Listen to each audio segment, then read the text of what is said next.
بسم اللہ الرحمن الرحیم۔ السلام علیکم ورحمۃ اللہ وبرکاتہ۔ حضرت عیسیٰ علیہ السلام کی ملاقات ابلیس سے ہوئی۔ وہ 4 گدھوں کو ہانک رہا تھا۔ ان گدھوں پر سامان لدا ہوا تھا۔ حضرت عیسیٰ علیہ السلام نے ابلیس سے ان گدھوں کے ہانکنے اور سامان کے بارے میں پوچھا۔ ابلیس نے جواب میں کہا کہ تجارت کا سامان ان گدھوں پر لدا ہوا ہے اور خریدنے والوں کی تلاش کر رہا ہوں۔ حضرت عیسیٰ علیہ السلام نے اس کی بات سن کر پوچھا، پہلے گدھے پر کیا سامان ہے؟ ابلیس نے کہا، ظلم۔ حضرت عیسیٰ علیہ السلام نے پوچھا، اسے کون خریدے گا؟ ابلیس نے کہا، بادشاہ۔ دوسرے گدھے کے بارے میں پوچھا کہ اس پر کیا لدا ہوا ہے؟ ابلیس نے کہا، حسد۔ حضرت عیسیٰ علیہ السلام نے پوچھا، کون خریدے گا؟ شیطان کہنے لگا،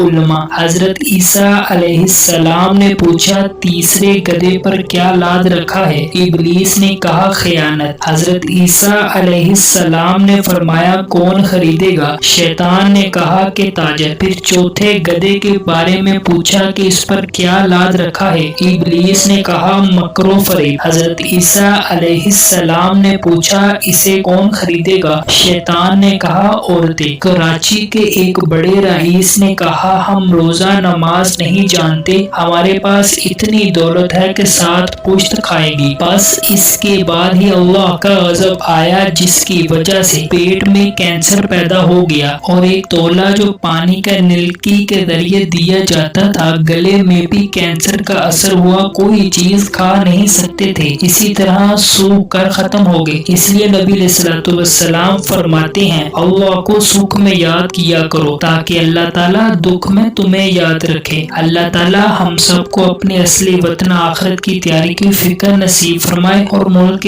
پاکستان کی حفاظت فرمائے۔ اگر آپ کو ہماری یہ ویڈیو اچھی لگی ہو، ویڈیو کو لائک کریں، چینل کو سبسکرائب کریں، ویڈیو کو شیئر کرنا مت بھولیے گا۔ چلیے ملتے ہیں اگلی